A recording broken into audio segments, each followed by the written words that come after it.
Hey, what's happening? It's your boy Rashad the Barber, and this is Shop Talk Sports TV. Man, I got a good one for y'all today. Your boy broke down his top 5. Listen again, your boy broke down his top 5. This not ESPN's top 5, not Power Ranking top 5. This is my top 5, and I'm gonna share with y'all a good reason why I broke mine down, how I broke mine down, and I'm gonna give it to you just like that. So don't go nowhere, stay tuned in. I'll be right back, and I'm gonna give y'all my top 5.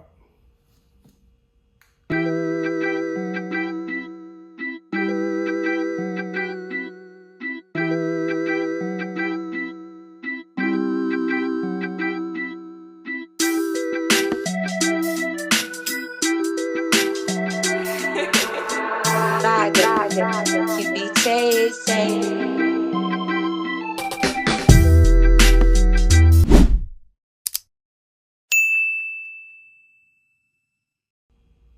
Okay, before we get started, y'all like the video, share the video with somebody that y'all think will like this content, and of course, subscribe. So let's jump right in, man, and let me let y'all know who my number 5 team is, and we're gonna crank it up just like that and go right up the ladder till we get to that number 1 spot. My number 5 team is Buffalo. Before this week, Buffalo was undefeated. You know, Buffalo was undefeated, and I ain't gonna lie, I took Buffalo going into the game with Baltimore, and I said if Buffalo beat Baltimore, because Baltimore was really they strongest test up until this far. They really had beat the Cardinals, Jacksonville, and they beat the Dolphins, and those teams are kind of middle of the pack to the bottom of the pack. So I wasn't really giving them no credit for beating them, but I said if they did beat Baltimore, that I would probably put them at my number 1 or number 2 spot. Everybody know how their game was. They went into Baltimore and got their ass drugged. But, it's a but. They got drugged by a Baltimore team that found their identity. I feel like Baltimore found their identity in this game, and they played some damn good ball, man. 2 things that travel, and that's defense and that's a running game, and Baltimore came with both of them. They played good defense, and they had their running game ready. Henry started the game. Y'all seen that, man. He started the game with a 80-something yard touchdown run, you know what I'm saying? So Baltimore came to play. So I'm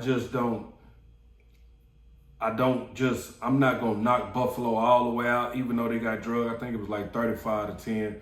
But I did keep them in that number 5 slot because I think what Buffalo done, they improved. They've had some losses on defense. They lost their number 1 receiver in Diggs. Everybody know that. But Josh Allen still managed to get all the other players involved, the running game going, and their defense have played pretty good up until this Baltimore game, considering, I think, 5 players that they lost on defense.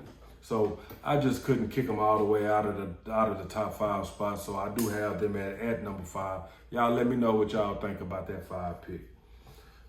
Number 4, I got Detroit. Detroit is one of them teams to where every week, up until this last game against Seattle, every week I was saying, what are we going to get out of Detroit? If we're going to get run in Detroit, or we're going to get throw the ball 50 times Detroit. So what they done, they came and they kind of mixed it up real good. Their running game kicked in the second half. They ran the ball real good against Seattle. And Jared Goff does what he does. In fact, he didn't throw the ball a whole lot, but he was 18 for 18. He had a perfect game. I think he threw for 292 yards. So Detroit pretty much played one of the best games that I've seen anybody play this year on the offensive and defensive side of the ball. So I had to give them some kind of credit for that, and that's why I put them at that number 4 spot. So granted, we got to understand that Detroit is in, and look, I sat back this morning and I thought about something. I said, the NFC North could possibly have 3 teams in the playoffs. Yeah, they could. Detroit, Green Bay, and Minnesota. And these 3 teams may be 3 of the best teams in the NFC right now. You know what I'm saying? I mean, you know, there's some people that's going to argue Seattle and San Fran, you know, but they playing good ball right now. So, you know, Detroit is in there, man. They're in a tough division, and they're going to have to go against these other 2 teams, Minnesota and Green Bay. Green Bay one more time, and Minnesota they haven't played yet, right? So Detroit is in my number 2 spot. Number 3, I got Baltimore. The reason why I don't have Baltimore higher than I have them because, man, I can't forget about that loss. I can't forget about that loss to the Raiders, man. Baltimore, y'all lost to the Raiders. You know what I'm saying? It's going to take a few more weeks of dominance and some good play for us to forget about y'all losing to the Raiders. So I said that and got that out the way. So Baltimore came into this Buffalo game and they ran all over Buffalo. I'm talking about gave Buffalo more than they could take, right? They found their identity. There's 2 things that I talk about. Y'all know, if you listen to me, I talk about culture and identity. Good teams have both of those. They have good culture and they got identity. You know what I'm saying? Some teams have an identity, but they have a new culture that's trying to be implemented into what they're doing. So they have that. Now this is the game where I think Baltimore, I ain't gonna say find their identity. Hell, man, you got Derrick Henry back there. You know what I'm saying? What was you thinking? Run the ball. You know what I'm saying? Week in and week out, run the ball. You got Derrick Henry and Lamar back there. Run the ball, play good defense. Let Lamar sit back and catch his receivers when he need to. The open shots, you know what I'm saying? When he need to take the open. Other than that, run the ball. And you'll have some success doing that. Now, how far that take you in the postseason, I don't know, because the postseason is going to come down to Lamar having to set back in that pocket. And it's going to be 10, 11, 12 times each game where he's going to have to make the right throw. So will he be able to do that? He has it this far, but I don't know. Maybe he get over that hump this year. So in my number 2 spot, I got KC. KC is undefeated. There's 2 teams that's undefeated. KC is one of them. KC has played, they've beat some decent teams this year. I think KC has beat the Chargers, Falcons, Bengals, and Ravens. So they started out the season beating the Ravens. Everybody know, man, the Ravens came out. Lamar gave it his all. They beat them. And, you know, man, KC. I mean, you know, they got Mahomes over there. So possibly, ain't no possibly. In my eyes, the best quarterback to play the game. Tom got more rings, but in my eyes, Patrick Mahomes, best quarterback to play the game. And that's just it. You know what I'm saying? Straight up. So, got the best quarterback to play the game over there. You got top 2 defense over there. Spag don't get enough credit. He's a good defensive coordinator. You know what I'm saying? So they're not going to lose that many games. Yeah, they went down. They had a rough patch last year, but you see how they was able to overcome that. You know what I'm saying? And then they got arguably one of the best tight ends in the game right now, even though he getting a little old, you know what I'm saying? He's starting to look a little Kelsey, looking a little out of shape, you know, but he still know how to play within that offense. Him and Mahomes still got a connection, you know what I'm saying? So I think they'll be all right. We're seeing Rashee Rice go down, and of course that's going to hurt him some because he was a good 3rd down receiver and then 2 deep threat, and him and Mahomes had probably the last half of last year up until now, you've seen the relationship that they've had on the field. You know what I'm saying? They start to have a good rapport with each other. But you gotta also think about, they got a couple of guys over there that's on the bench that's been in that offense either for a few years or came back. Speaking about Juju, you know what I'm saying? Juju came back last year. I think last year. Did they get Juju this year? Anyway, you got Mecole Hardman, Sky Moore, and Juju. They can come in and they can give Mahomes enough to where he can keep that offense moving until Pacheco gets back or until they decide, hey, we don't have enough. Let's go get another receiver. I think the deadline is in November sometime, so I don't know. I've heard talks about Devontae Adams, but of course, the Raiders not trading him within the division, so I doubt that happened. But I think KC going to be all right. You know what I'm saying? They're going to be all right with what they got right now.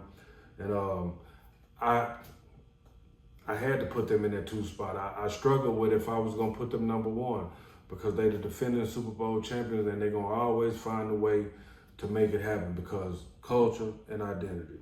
So my number 1 team, I put this team in the number 1 spot. I know some of y'all are going to say, man, they not number 1, man. You know what I'm saying? But beat me in an argument. That's all I can say. Beat me in an argument. They got the stats to prove it. Look at the strength of their schedule. They've beat some good teams, the Packers, Texans, 49ers, and Giants. I don't think KC's wins is not as impressive as theirs. So that's the reason why I didn't put KC top of it. And then two, KC, at times you see that the offense struggle a little bit. Minnesota running, man, they running, I'm talking about full throttle. You know, the offense, you got the best receiver in the game. You got a running back, you know, they got a two-back system over there, Aaron Jones, and the other boy over there, you know, they're running the ball good. If they could keep Sam Darnold from being turnover prone, they'll be good, and I think that they'll do that because Kevin O'Connell don't get enough credit, but he's one of the best offensive minds in the game. We always think of the Shanahan, the McVays, and the Andy Reid, but Kevin O'Connell is a good offensive mind as well, though. So they good on the offensive side, and then what I think is their strongest point is their defense. You got Brian Flores over there that was Miami's coach running the defense. Everybody seeing how this defense is playing. You don't know who they bringing or who they putting back in coverage, and this is why the defense is able to have success they having because they can rush you with 3, and you got 8 back in coverage. So what do? You know what I'm saying? You can get a good rush with the 3, and you throwing the ball against 8 defenders. You know what I'm saying? It's hard to beat that. It's hard to beat that. So until somebody figure out, come up with a solution to counter this defense, the defense gonna be dominant. So this is my top 5, man. You know what I'm saying? Like I said, this is my top 5. This ain't ESPN's top 5 or the Power Ranking top 5. I put these teams where I thought that they needed to be, where I seen fit. So y'all get in the comments, let me know what y'all think about my top 5. But before we go, these are some teams that I also considered in their 4th or 5th spot. So y'all let me know what y'all think. Green Bay. Green Bay playing good. They got Jordan Love back. Green Bay really is who I picked to win the NFC North. You know what I'm saying? And I still got them. You know what I'm saying? I stand on that. I think before it's all over with, Green Bay will come out the winner of the NFC North, even though Detroit is playing good and Minnesota is playing good, because you got to understand, when you got a division where you got 3 good teams like that, they're going to start canceling each other out. So that very well could happen, and Green Bay could end up on top in this division. San Fran, of course, I wanted to be biased. Y'all know I wanted to pick my 49ers, you know what I'm saying, and put them in that top 5 spot. But I said, you know what? I got to keep it real. I got to stay 100 and give some good content. So we just not quite there yet. We struggling still on defense. And offensively, I really can't say much because Purdy playing pretty good. You know, we've had some injuries, but I think we're going to struggle with the injuries all year long. We don't know what we're going to do with McCaffrey, when he coming back. But Mason seemed to be carrying the load. So I just couldn't put us in that spot yet. And because of how we played, I think we struggled more than what we should have against the Patriots. So I did consider that. Washington. I struggled a lot with Washington, but this is what it came down to with the Commanders. I ain't seen enough out of them. The defense just played a good game this past week. I hadn't seen enough out of Washington to put them there. So I kept Washington out of the top 5. And then Tampa Bay. Tampa Bay got a good defense. When Baker's not pressured, they have a good offense.